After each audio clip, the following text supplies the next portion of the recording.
नमस्कार, राम राम आणि सर्वांना जय शिवराय जय भीम. आता ह्या व्हिडिओमधून आपण एक 4 ते 5 असे मुद्दे बघणार आहोत.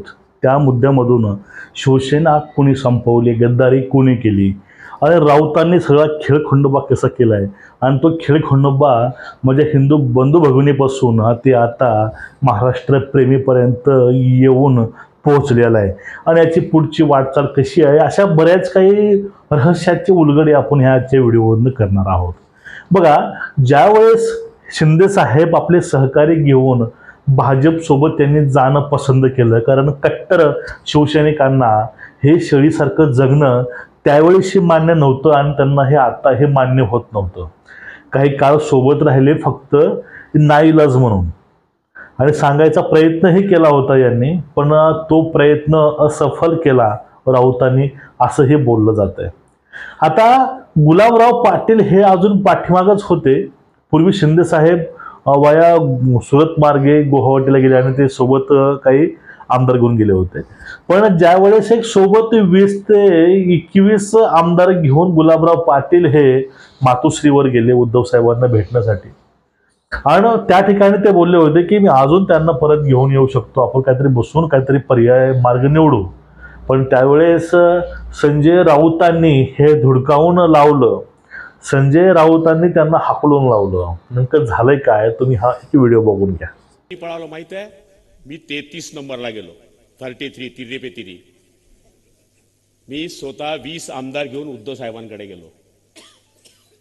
माझी बातमी तुम्ही कधी बघा, मी तुम्हाला रेकॉर्ड देईल. आणि उद्धव साहेबांकडे गेल्यानंतर मी सांगितलं की साहेब, आपली नॅचरल युती ही आहे, यांना आपण बोलू शकतो, जबाबदारी आमच्यावर द्या, आम्ही एकनाथराव शिंदेंना वापीहून वापस आणतो. त्याच्यामध्ये मी होतो, उदय सामंत होते, दादाजी भुसे होते, संजय राठोड होते, कितीक नावं सांगू तुम्हाला, दीपक केसरकर होते. त्यावर हा संजय राऊत काय बोलला, साला बोले दिखता है शेर जैसा और दिल चूहे जैसा, जायचं असेल तर तुम्ही जाऊ शकता. तुमच्याकडे एक चान्स होता की सोबत अजून परत आपण आपली चूल मांडू तुम्ही शकला असता भाजप सोबत, पण ते स्वतःहून तुम्ही नाही केलं. तुम्हाला हिंदुत्व, तुम्हाला भाजप हे तुम्हाला एकत्रित त्यावेळेस नको होतं, कारण तुम्ही करामती काकांच्या गोष्टीमध्ये येऊन तुम्ही हे जो निर्णय घेतला 19 मध्ये तो खूप निर्णय चुकीचा होता. आणि खास म्हणजे काय बघा, आता एक हिंदुत्ववादी संघटन म्हटलं की भाजप आणि शिवसेना दोघांचं नावं एकत्र यायचे, पण याच्या माध्यमातून अशी खेळी झाली की हिंदुत्व त्यांनी वाटलं गेलं आणि त्यातील एक पक्ष शिवसेना बाळासाहेबांचे त्यांना अलगदपणे वेगळं केलं आणि त्यांचा जो नामकरण सोहळा होता शिवसेनेचा, बाळासाहेबांची शिवसेना म्हटलं की तुमच्या डोळ्यासमोर ती गर्दी, तो आवाज, तो बुलंद तोफ कशी डागायची हे आपण कानानं ऐकायचं, आपले कानं सुद्धा तृप्त व्हायचे त्यावेळेस. पण आता नेमकं घडतंय काय असो. आता बघा, त्यानंतरच वानखडे नावाचे सदग्रहस्थ खासदार आहेत म्हणे, त्यांचं एक ते बोलता बोलता भाषणामधून बोलून गेले, शिवरायांच्या गडावरती मस्जिदी बांधायच्या, हे शिवरायांचं स्वप्न होतं. आता मग स्वराज्य स्वप्न हे कोण बघितलं, किल्ल्यावरती मस्जिदी बांधायचं स्वप्न हे शिवरायाने बघितलं होतं असं हे महाशय म्हणतात. आणि त्यावेळेस उद्धव साहेब टाळ्या वाजवतात.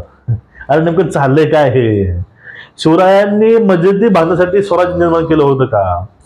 शिवरायांचं आणि मस्जिदीचं नेमकं नातं काय आहे? तुम्ही कुठल्या गोष्टी तुम्ही कुठं नेऊन ठेवतायत आणि तुम्ही फक्त हिरव्या मतासाठी तुम्ही अजून किती पातळ्या तुम्ही घालणार आहेत?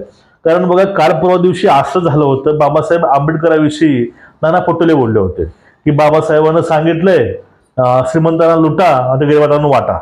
बघा, मी सर्व गोष्टी बोलतोय ते पूर्ण ऑन रेकॉर्ड बोलतोय. ते बोलले होते की बाबासाहेबांना सांगितलंय श्रीमंताला लुटा आणि ते पैसे गरिबांना वाटा. बघा, ह्याची सुरुवात बाबासाहेबांनी केलीच नाही. हे गरिबी हटाव योजनेच्या माध्यमातून याची सुरुवात भारतामध्ये इंदिरा गांधींनी केली 71-72 मध्ये. ते श्रीमंताला लुटलं, जीएसटी त्यांचं टॅक्स वगैरे वाढवलं, 90% टॅक्स लावलं, 10% फक्त त्याला परवडायचे, अशामध्ये त्यांचं दिवाळी निघालं आणि जे फायदा आला ते फायदा स्वतःने आपली घरं मोठी केलंय. पण या ठिकाणी संदर्भ हा बाबासाहेबांचा लावायचा, कारण काय, जी जनता आहे त्यांना माहितीच नाही नेमकं काय आहे ते. ती सांगेल ते ऐकायचं आणि ते यस यस म्हणत काम करायचं. यातच बघा जनता ही आपली माग पडते, त्यावेळेस हे लोक राजकारण खेळून जातात. असं त्यांचं म्हणणं होतं की शिवरायांची इच्छा होती की प्रत्येक किल्ल्यावरती ही मजिदी असाव्यात. म्हणजे हा गड जिहाद नाही का? आणि जर हे वाक्य बाळासाहेबांसमोर ह्यांनी बोललं असतं त्यावेळेस त्या ठिकाणीच बाळासाहेबांनी त्याला आडवं केलं असतं. हा पण आपल्याला गोष्ट विचारता कामा नये. मग हेच बाळासाहेबांचे पुत्र उद्धव साहेब हे त्यावेळेस थांबून टाळ्या वाजवायचे. हीच आपली सगळ्यात मोठी शोकांकिता आहे. आता हिंदू ज्यावेळेस बघा बाळासाहेबांच्या सभाची सुरुवात व्हायची, म्हणजे तमाम हिंदू बंधू भगिनींनो हे उद्धव साहेब म्हणायचे जोपर्यंत ते भाजप सोबत होते. पण ते आता माझ्या महाराष्ट्र ही बंधू भगिनींना म्हणतात. म्हणजे हिंदू पासून महाराष्ट्रापर्यंत जी ही वाटचाल केलेली आहे हा नेमका उतरता क्रम चाललेला सध्या. आणि जर हिंदू म्हटलं तर या ठिकाणी हिरवी मतं हे नाराज होतील आणि आपल्याला जे लोकसभेला हिरवी मतं मिळालेली आहेत ते मतं यावेळेस मिळणार नाही. तो जादू चालला होता लोकसभेला, तो जादू चालणार नाही. फक्त यासाठीच हा अट्टहास चालू आहे. ते म्हणजे हिंदू पासून ते जे महाराष्ट्रपर्यंतचे जे चालू आहे बदल उतरता क्रम तो यशस्वी चालू आहे. आणि हिंदूंना बघा बाळासाहेबाला हिंदू हृदय सम्राट म्हणायचे. आता उद्धव साहेबांना तर लोक मुस्लिम हृदय सम्राट म्हणतात. पण आपण म्हणतो पण ते मुस्लिम तेही म्हणत नाहीत. बघा आता उद्धव साहेबांच्या मातोश्रीवरती एक मोर्चा आलता मधल्या काळामध्ये मुस्लिमांचा की वक्फ बोर्डला समर्थन न दिल्यामुळे त्यांनी मोर्चा काढला होता. त्यावेळेस त्यांनी बोललं होतं की उद्धव गद्दार आहे, गद्दार आहे, गद्दार आहे. हे पूर्ण महाराष्ट्रानं बघितले. म्हणजे याचा अर्थ शरद पवारांनी फक्त एक खिडी केलेली आहे की हिंदू पासून हिंदू वेगळा केलाय. म्हणजे एक मतदार शिवसेनेचा हिंदू मतदार तो भाजप पासून म्हणजे हिंदू पासून वेगळा केलाय. आणि दोन अलग अलग म्हणजे हिंदूमध्ये फूट पाडली गेली आणि एक गट त्यांनी यशस्वीपणे आपल्याकडे वळवून घेतला. आणि याच वेळेस या ठिकाणी शिवसैनिकांचा गेम झाला आणि तो गेम गुवाहाटीमध्ये दिसून आला. आणि परत ते शिवसैनिक जातीवंत वाघासारखे वाघाचे छावे परत आपल्या जंगलामध्ये परत आले, आपलं असं म्हणता येईल. कारण बघा या ठिकाणी आता ह्यांचं अलियन्स झालं. आता अलियन्स म्हणजे कसं आहे यांच्या युतीमध्ये आघाडीमध्ये की सगळी यांची विचारसरणी आहे ती विचारसरणी एका समाजापुढे अग्रेंगळत पडते आणि ते मत त्यांना हवे असतात. ते मत कुठं जाऊ नये म्हणून एक डोस मिळतो सेक्युलरिझमचा, सर्वधर्म समभावाचा. तो डोस पाजून सर्वांना फक्त हिंदूच्या बुराया, हिंदूविषयी वाईट शब्द म्हणजे काही लोकांना चांगले वाटावे आणि त्यामधून आम्ही सर्वधर्म समभाव हे गोष्ट जोपासतो हे दाखवून देण्यासाठी उद्धव साहेबांनी मधल्या वेळेस प्रयत्न केला. आणि त्यावेळेस जे हिंदू मतदार आहे तो दूर गेला.